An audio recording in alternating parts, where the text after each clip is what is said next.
Hi, everyone. Welcome. My name is Adriana DeFazio. Welcome to Weekly Dharma Gathering. Tonight we have a Dharma talk led by Dr. Claudel Glasgow, and it's titled Radical Recovery. Dr. G will lead us through a guided meditation, a Dharma talk, and we'll close with a Q&A discussion. A little bit about what tonight will look like. The description that Dr. G provided is, as we move to create a just and enlightened society, one that embraces all of us at our intersections, we need to reconnect with the truth of who we are, rest, and rejuvenate frequently to gain clarity and insight. This will be an opportunity to connect with quick ritual to restore on the spot, reconnect, and return to the resistance. Some notes for tonight.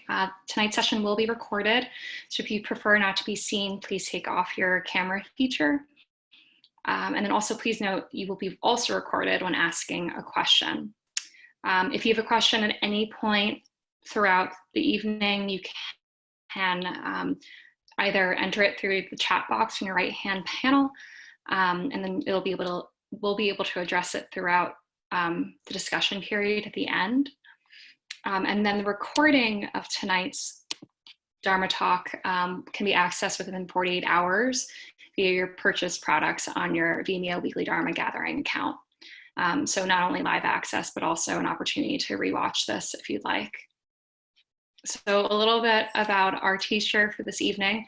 Dr. Claudel Glasgow, Dr. G, is a queer Caribbean Black being whose work as a clinical psychologist and Buddhist teacher focuses on the healing and liberation of BIPOC at their intersections.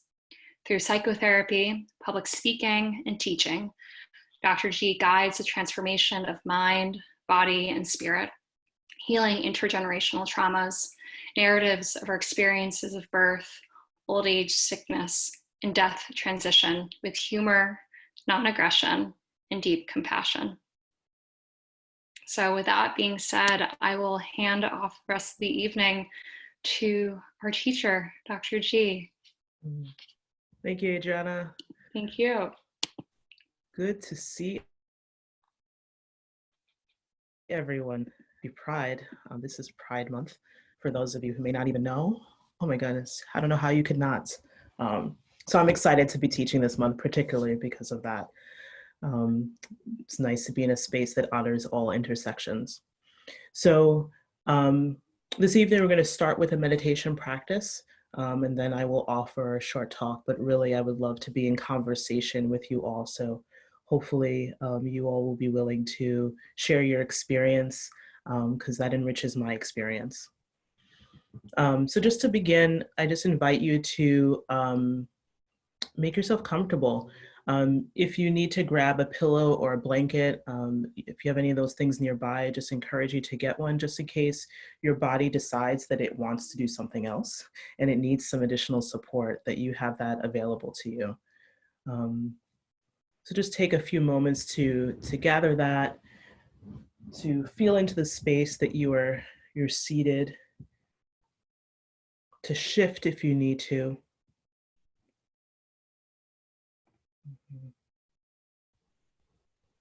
And just take a brief look around the space that you're in, even if it's a place that you spend a lot of time in.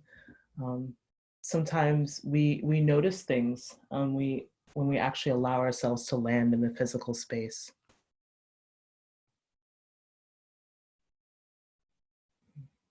Something different may pop out.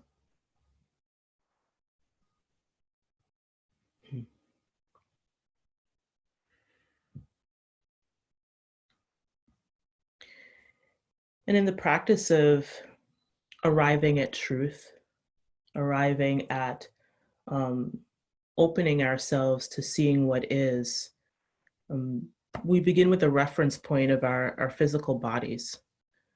It's the vessel with which so it usually takes a little bit longer to arrive in space. So we're going to start with it to bring some awareness, some kind attention to it, to see where and how it's feeling in this moment.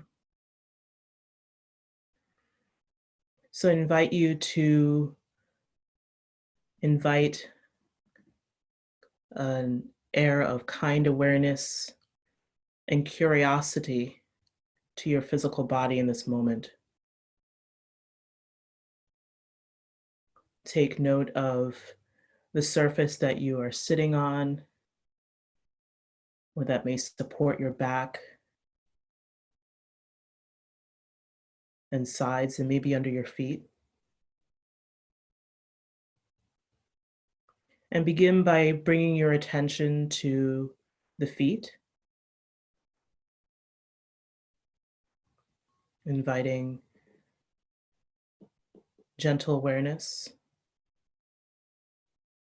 non-judgmental awareness. Notice your knees, the thighs,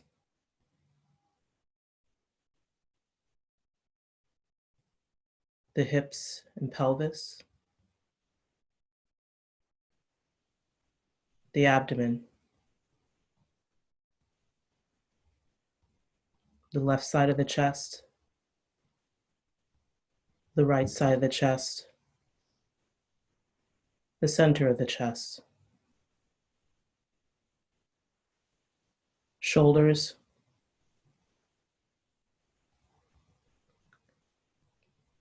upper arms, forearms,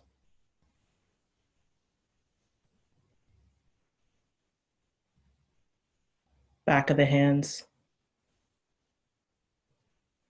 palms, the whole arm,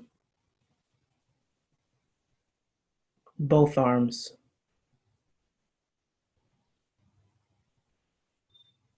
Bring gentle awareness to your neck, your jaw, your cheeks, eyes, back of the head, the upper part of your back,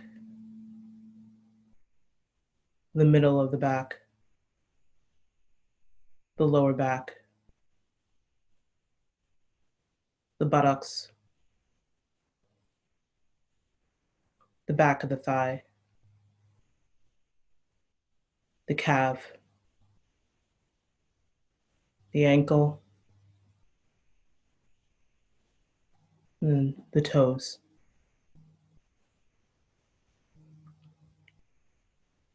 Allow this gentle awareness that you've brought to your whole body to invite sense of stillness.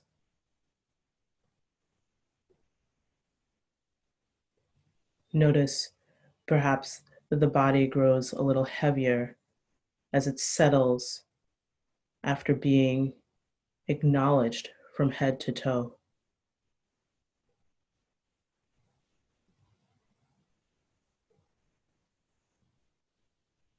And just notice that stillness.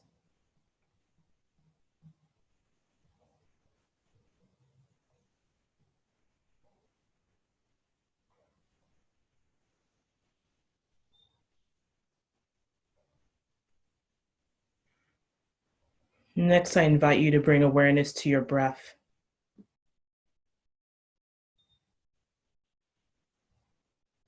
Notice that in the stillness of the body, that the breath moves.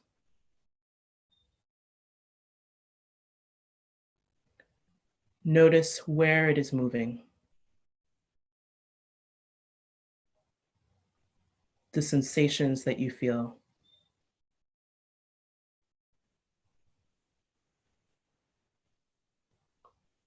The places that the breath has contact throughout the body.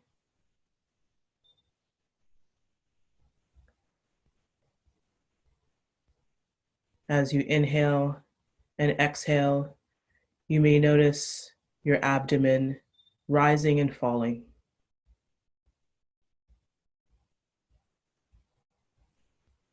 Or your chest.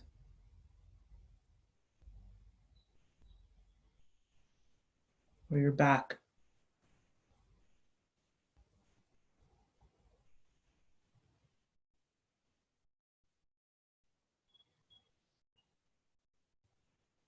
Notice how your body moves and shifts with each inhale and exhale.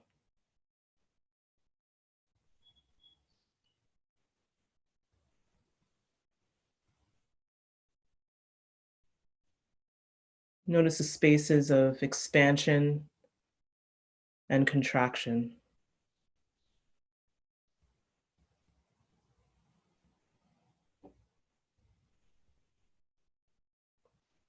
And the inhale begins and ends. The exhale rises and falls. And then you may notice a pause in between each breath.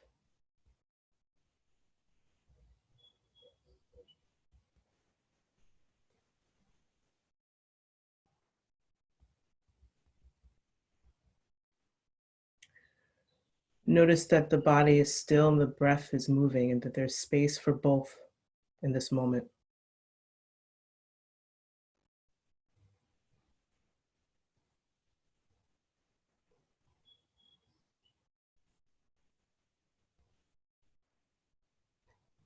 As you breathe, I invite you to see if you can match the duration and length of the inhale with that of the exhale.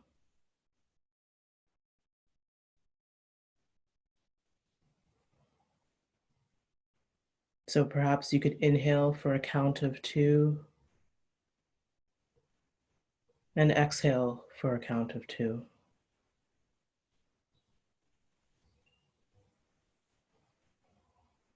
Inhale and exhale.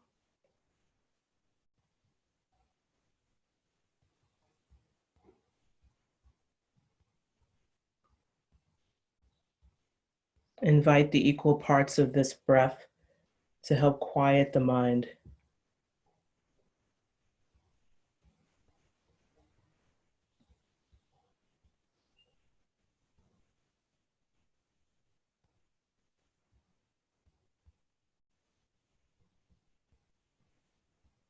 So for the next few moments, we're going to practice that.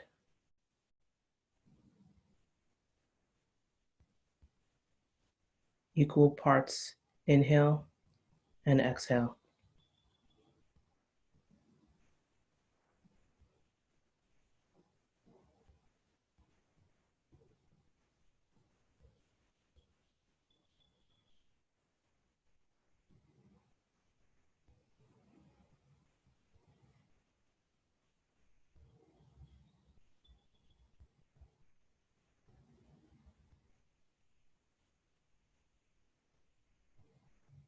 If you notice yourself drifting off, you can open your eyes and keep your gaze lowered a few feet. Inhale for a count of 2. Allow the body to expand, and exhale for a count of 2. Allow the body to contract.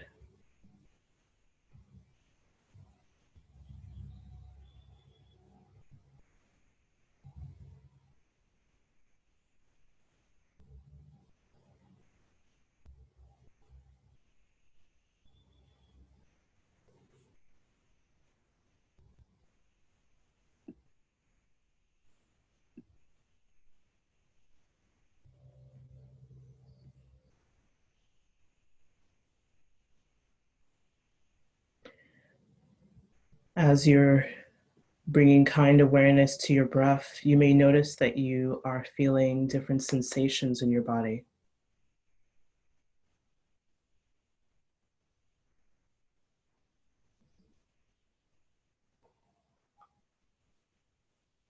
Take note of what's obvious in your experience in this moment right now.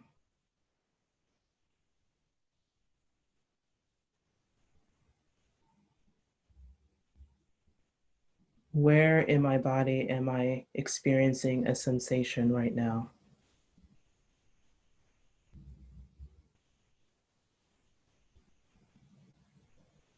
What's its quality?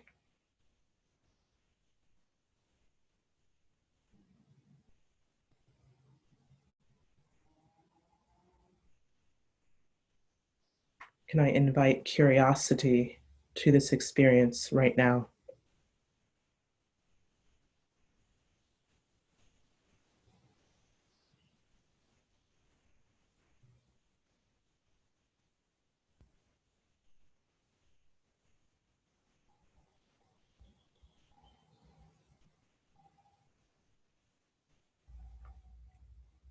Perhaps you may notice thoughts and emotions arising.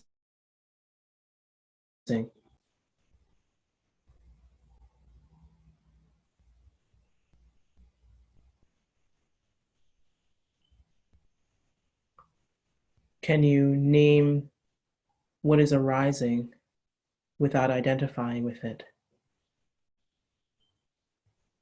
Anger,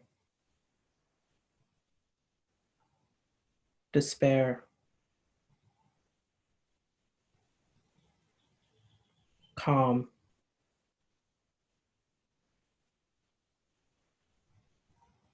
shock, ease.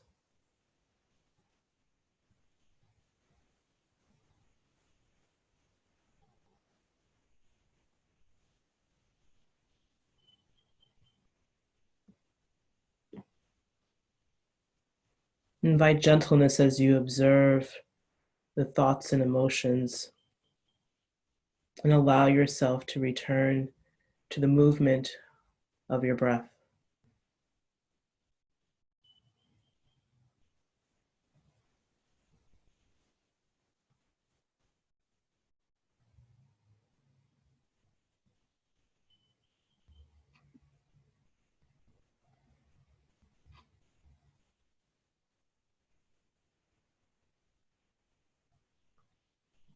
Bring your attention to where you notice the beginning of an inhale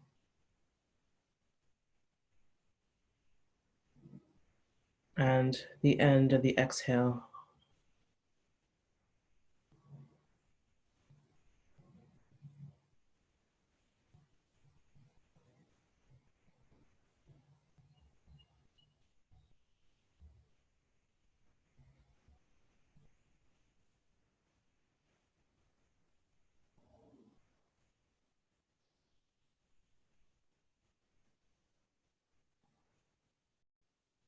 Can you be curious now and invite whatever it is that is arising to move leaf in the wind?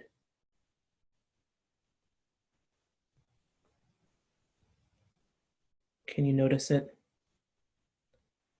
and allow it to move through your body and let it go?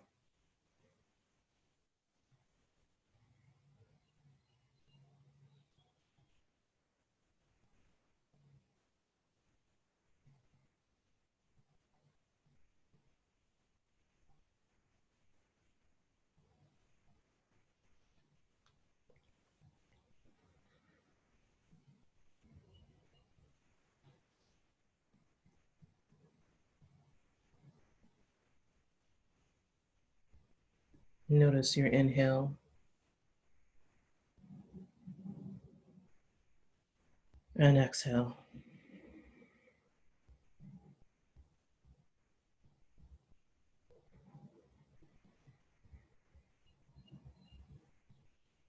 Inhale, we allow ourselves to touch in, and with the exhale, we release.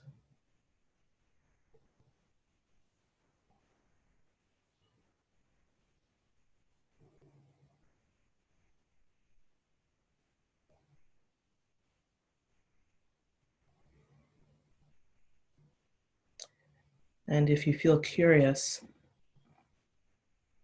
I invite you to, if your eyes are already open, to raise your gaze to the horizon Just looking straight out, allowing the colors and the sounds and the movements of your surrounding to gently trickle in to the periphery of your experience with a still body.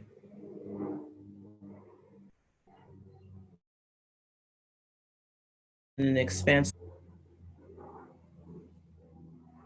Notice what you notice in this moment.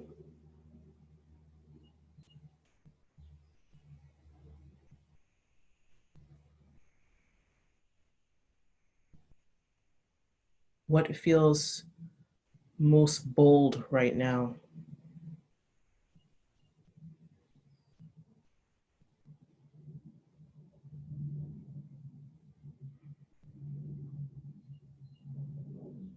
How does that feel in your body right now?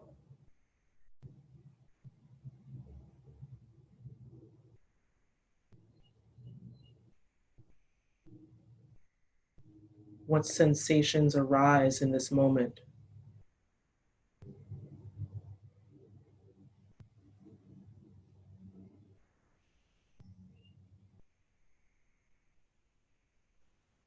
What needs to be named?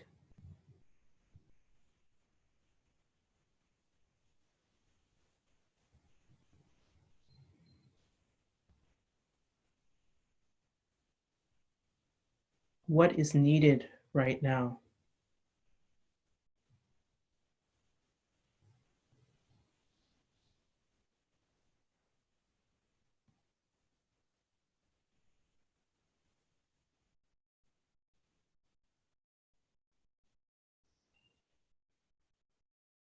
I invite you to ask your own question of curiosity about this moment.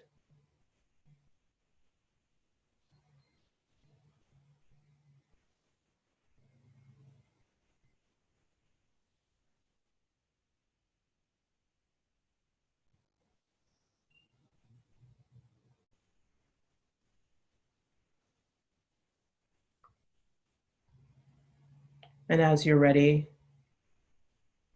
I invite you to allow your eyes to gently move around the space that you're in, letting your neck follow the movement of your eyes. Notice that you have the ability to look 360 degrees in your space.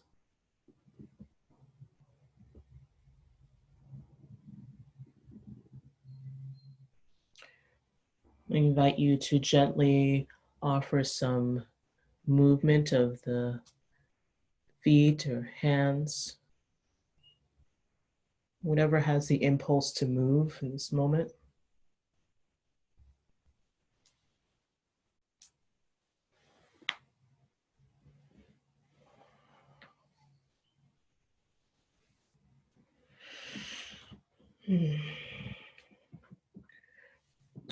Perhaps you want to make a noise, a sound, a gesture. I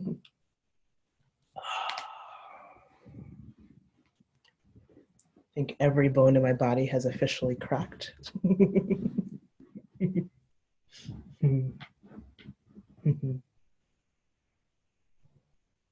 Wonderful.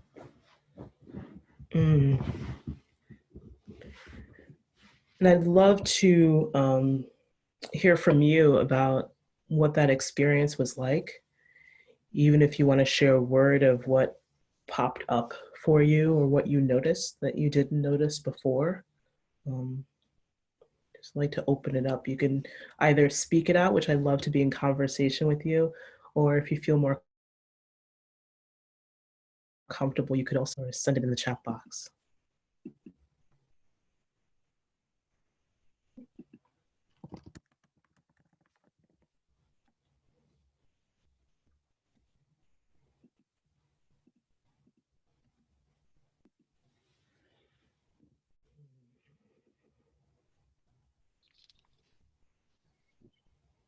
I felt the need for the word that came up for me was rest. Mhm. Mhm. So I don't really have a word, but I will say that this is the first time today that I really felt my body. Mhm. Mhm. Thank you.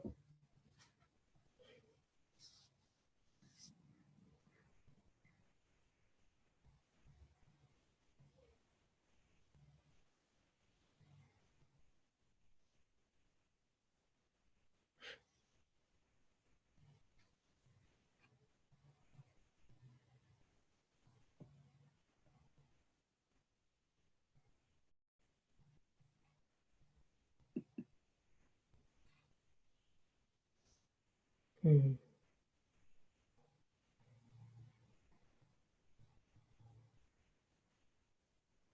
I noticed something shift when I raised my gaze to the horizon. Something else kind of opened up for me.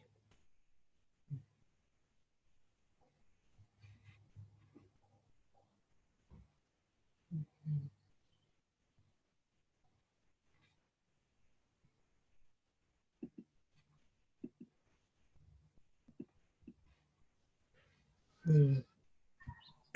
I was feeling a lot of awkwardness, and for the first time, um, really feeling it in my body, less of a like a cognitive message, which which was interesting to feel and very embedded in my sense of self. Mm. Mhm. May I ask you a follow-up question?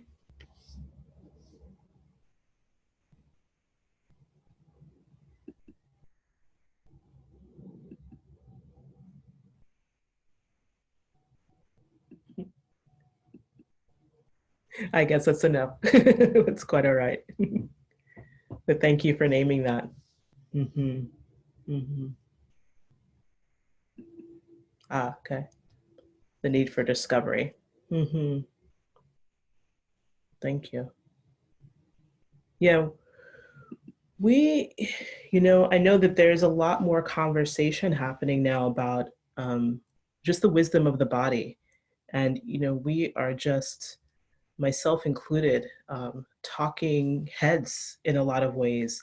And so we have such a wide vocabulary of the experiences that we could be having, but to actually moment by moment sense into and feel into and give space to what that experience actually feels like, it's something we often don't give ourselves a lot of space for.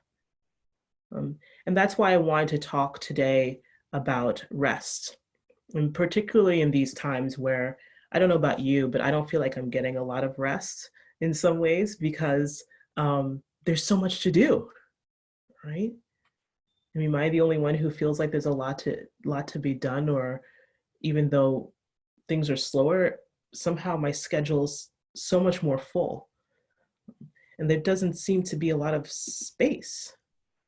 Even less so before. I was complaining before that I was busy, but now it's just there's a whole nother element of something occurring, right? So I really find that because, especially when things get ratcheted up, especially when we're in a time where a lot is being named, a lot is being uh, challenged and dismantled or shifted or attacked, that it's all the more reason why we need to, as I say, like almost like double down or double up with regard to how we check in with ourselves. And so that even though we spent like 20 or so minutes like practicing, this could be done in 2 minutes as well. That it's remembering that this is an option to come back to that allows the space for us to maybe release or expand into or feel more deeply into the experience of any given moment. And there's a tremendous amount of wisdom and opportunity there. Mhm. Mhm. I mean, this time is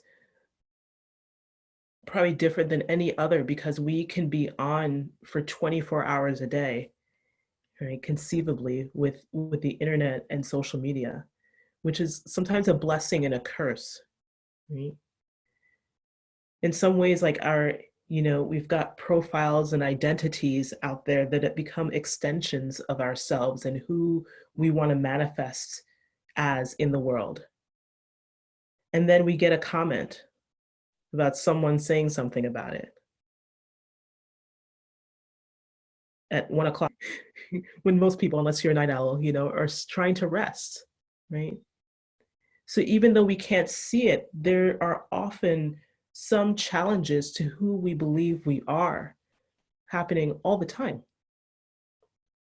And maybe you might feel like that's happening even more so now, depending on the body that you're residing in this time.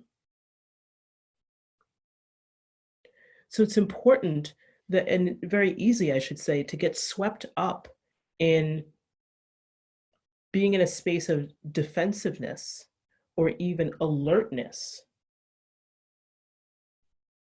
throughout the day, even when you're resting, because this information, which is just energy, is coming towards you often, right? And so doing what we did as we started of just taking note of the experience of the body in the moment in its wholeness,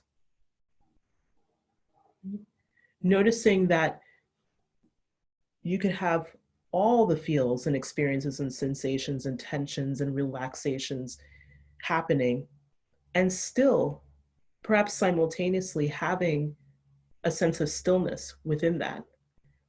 That there's a capacity, an infinite capacity for us to cultivate a container that can hold all of that in its seeming opposition.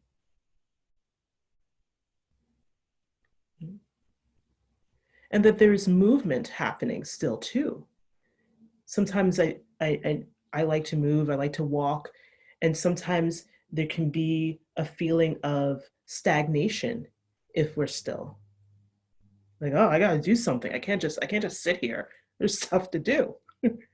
Right? But that's when we can connect with the breath. And notice that we are not, as long as we are living, breathing beings, we're never truly still. There is always movement happening. And so with the inhale and the exhale, we can ride and offer breath and move a moment.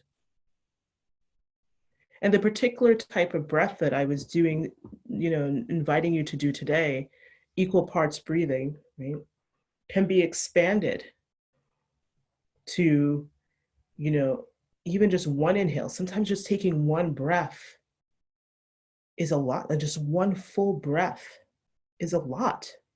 And that's great. And notice what happens when you match that with the exhale of one long exhale. What this offers the opportunity is for a space of like calm to arise.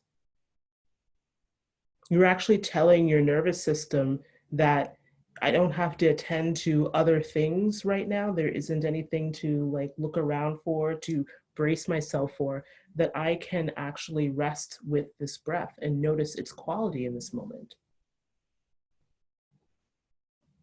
And that changes. So even if something arises that's awkward or tense or has the heat of anger, we can know that the next moment it's going to be something different. Right? And for me, that's the nature of like the fluidity of my personal being, and the fluidity of our beings, if we so choose to open to it, is that each moment we arise with a certain breath and a certain body and certain sensations that have needs and that they change from moment to moment. And what would happen if we were to attend to them more often. To just hold space to say, what's arising in this moment? To locate it, and then to let arise, well, what's needed? Isn't that the work? I mean, each moment we have the opportunity to allow ourselves to touch into who we are in each moment. And that can be different than how we conceptually feel into who we are moment to moment. And that's a very different ground than perhaps the way with which we usually define ourselves or move with regard to activism or define what needs to be done, that we can actually allow the touching into the allowing and recognizing what's happening in the moment to spontaneously like offer us the answer of what is needed. I mean, how many times have perhaps you've been going through a very busy day and you sit down and then you realize, I'm hungry. Like I wasn't hungry. I wasn't hungry 2 seconds ago, but I'm starving. Like, it's like, how do I, you like, this has happened to me like so many times where I'm like going from meeting to meeting to meeting and I forget, I'm like lose reference point of time. I'm in the narrow tunnel of doing, right?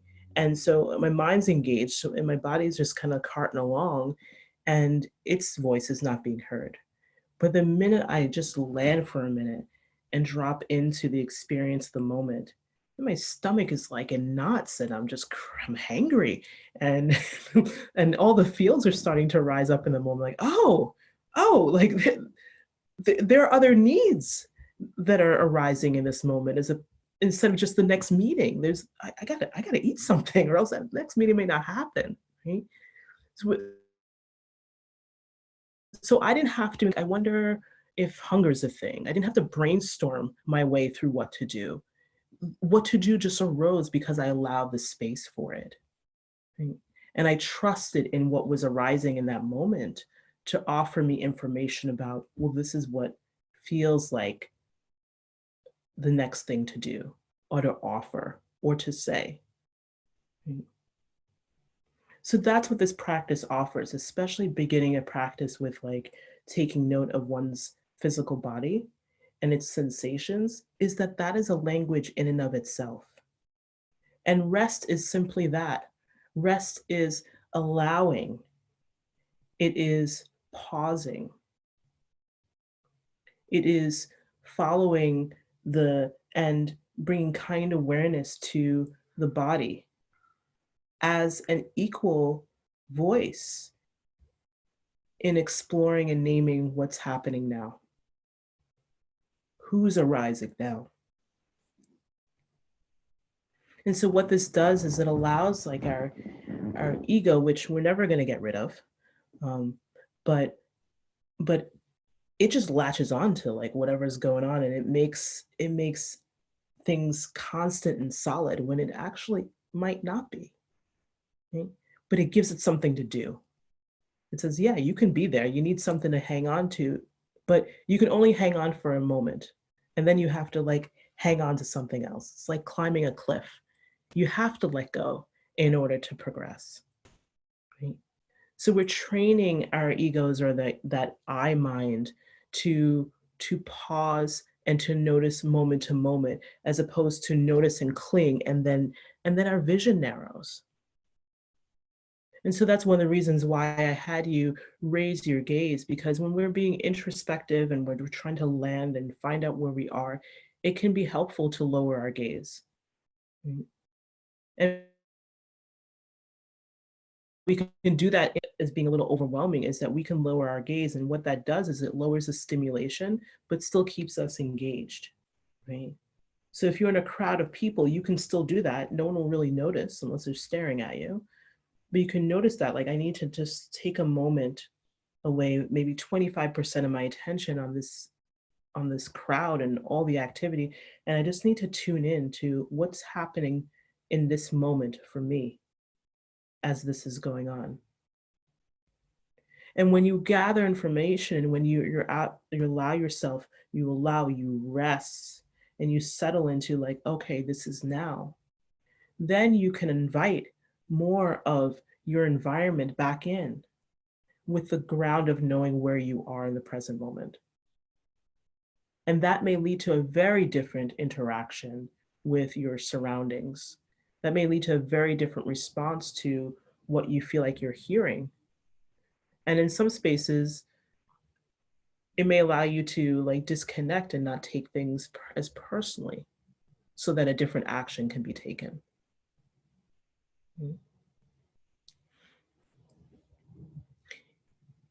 And it feels good to let things go. Right? To just I don't know, I enjoy the end of the day when I can just go on the porch and just like kick my feet up and like take a few breaths. Have a cup of tea. Like, we know that it feels good. We know that something seems to like drop off, if you will. Right?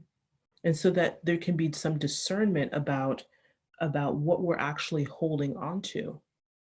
And there could be more available energy to work with something else that may arise.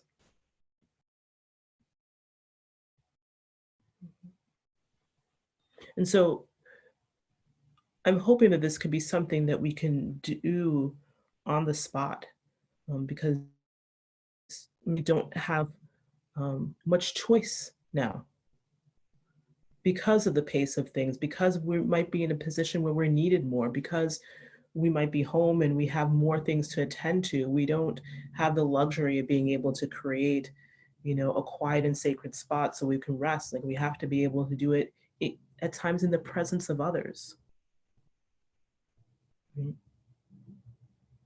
And so engaging your eyes, engaging in it, looking around the space is saying like, what can I be open to now that I have not allowed myself to notice before?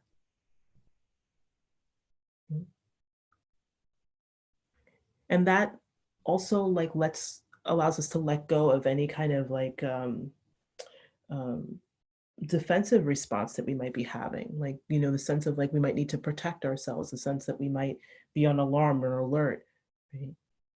It actually gives us the opportunity of saying, should I be on alarm right now? Is there anything that I'm defending myself? Let me check it out before I react. It gives you that moment to give you information, which will fundamentally change how you engage with the situation at hand. So I'd love to hear a little bit about how this is landing, what's going on for people, and what questions they might have.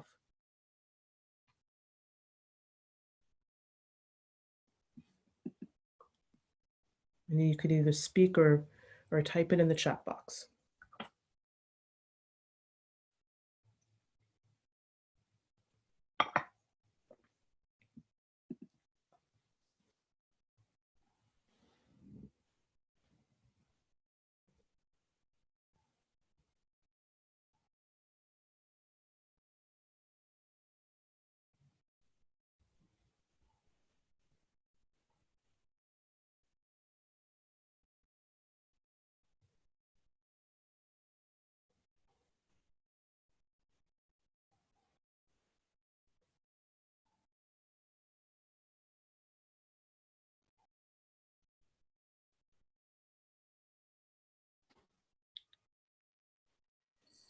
Hi. Hey, Hi, I'm Maya. Maya.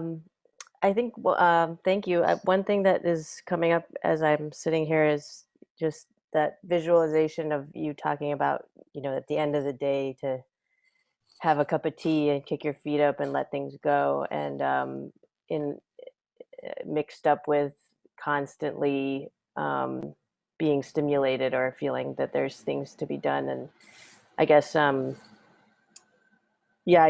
how do you get to that point where you can let it go? I think for me, it's one of the things, as I was sitting earlier during the meditation, it was the first time that I felt quiet all day. And I find that I have a hard time sort of getting to that spot of getting to sit down and let go and get quiet. So Mhm. yeah. Thank you for your question. And if I heard you correct, you were wondering, how do I get to the space of letting go? Hmm. Hmm. Yeah. Some things I don't let go of, to be honest. They keep coming back. I have a lot of old friends that just they're really persistent, and they keep coming back. But what I do is I spend less time attending to it. It's like inviting people into your home.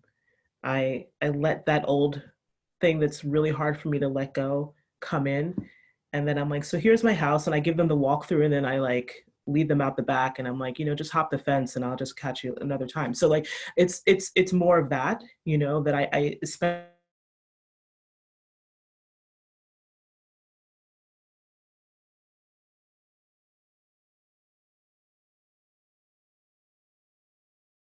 a moment with him, touching into it, and allowing me to experience how it feels in each moment.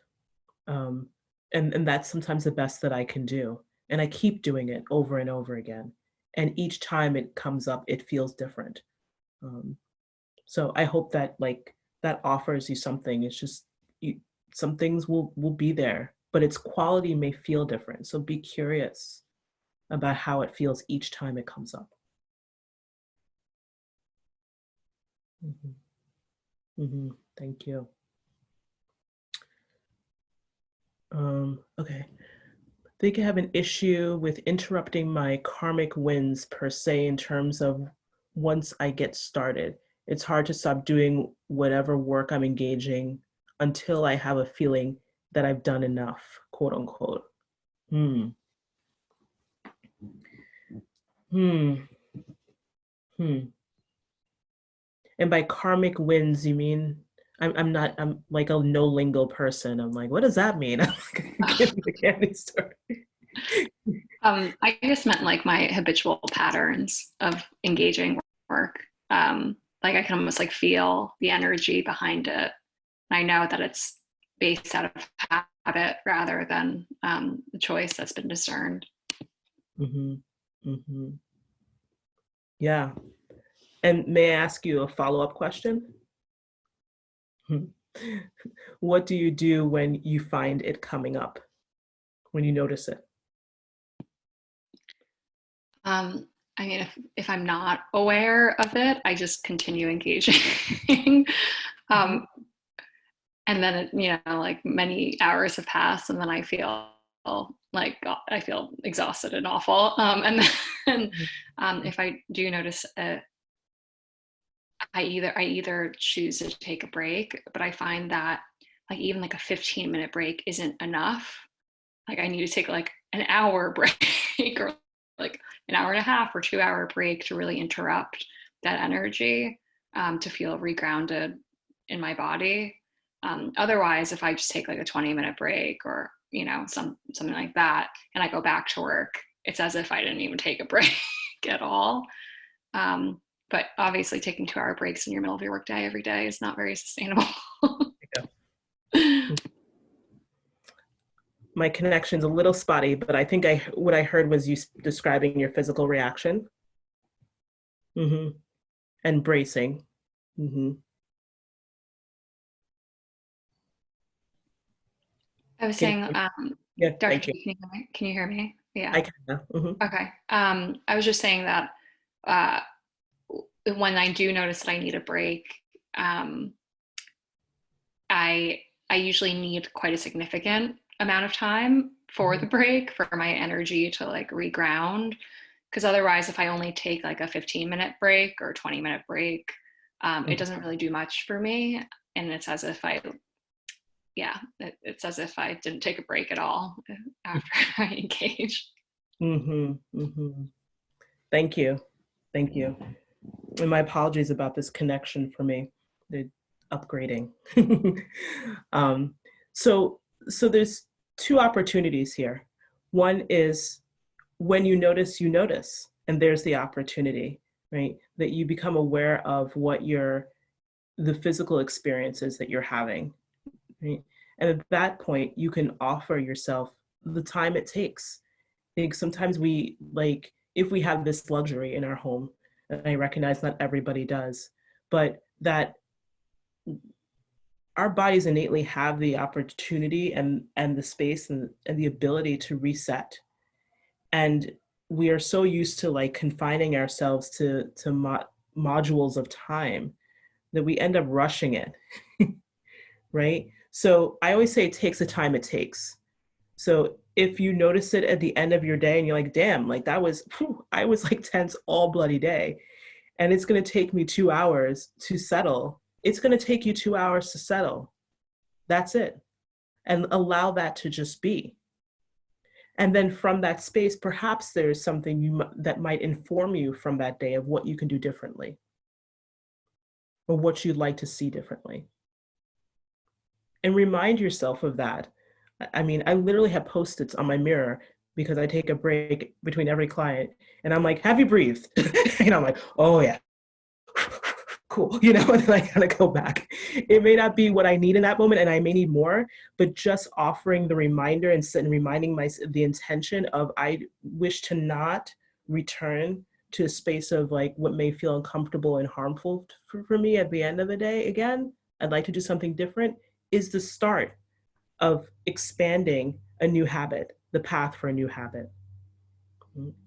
Even if you have to set alarms on your phone, which I also do, and prescribe to other people. I mean, we do what we can, and we realize things when we do, and we're gentle with ourselves, and we meet the situation and allow the time that it takes to reset and learn from that moment. Mm-hmm. Mm-hmm. Thank you. Mm-hmm. Thank you.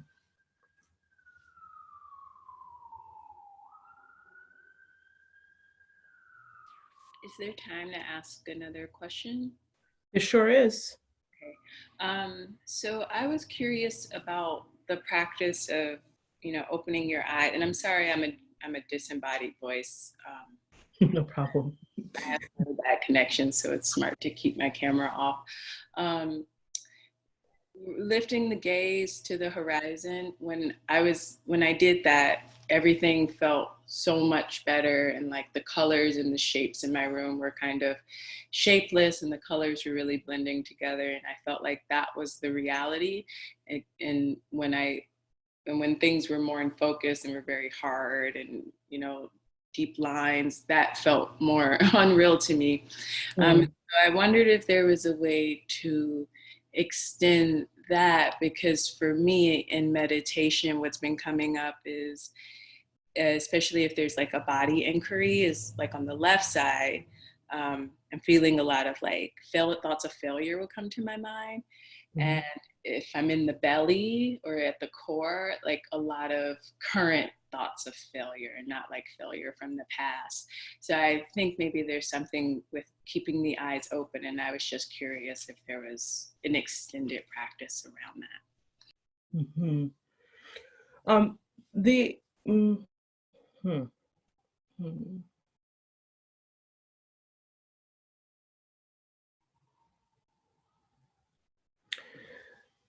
So yes, you can spend more time just moving your eyes from a lowered gaze and up to the horizon. We just have the time we have. You can always spend more time there. But I'm curious about what is arising for you in different sides of your body, in different spaces of your body in each moment, and how you can shift from one side to the other to offer more space for the experience. So in addition to the eye shifting, it's also like there's something that's arising in the moment that needs some space. Mm-hmm. Yeah, definitely. I don't know if I could speak more to it, but yeah, it happened. It's been happening a lot more recently. Just like thoughts of failure of the past and failure of things that are current. And maybe that has something to do with the fact that, I am in my house a lot, and not really able to go out much and do things. And I feel like I'm definitely in a culture of do. accomplish. So maybe that is bringing up ideas of failure as well. So I like this idea of shifting. I guess I just have to find the parts in my body that feel good and shift that to the parts that are bringing up failure. Yeah, because that's when you can have the space to rest. So if those parts that are in seeming conflict with one another are taking up a lot of your attention, it may take up a certain area of your body, right? And the more you can be specific about its edges in each moment, then you can find out and be curious about what's happening in somewhere else in your body. And that may be the space of where you can find some rest.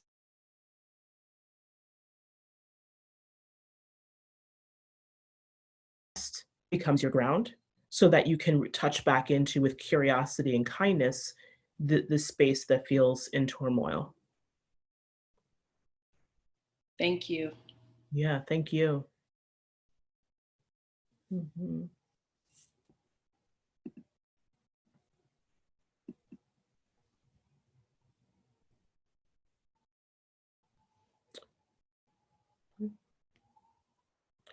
So we can take one more question before we close for this evening. Or just statement or feels.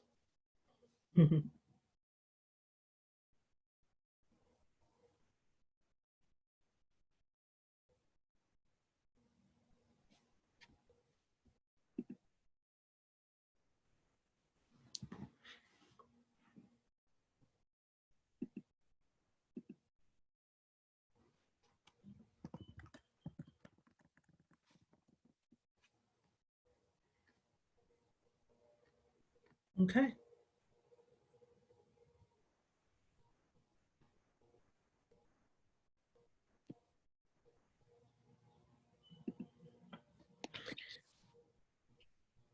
Dr. G, do you want to offer any closing comments or? What seems most alive?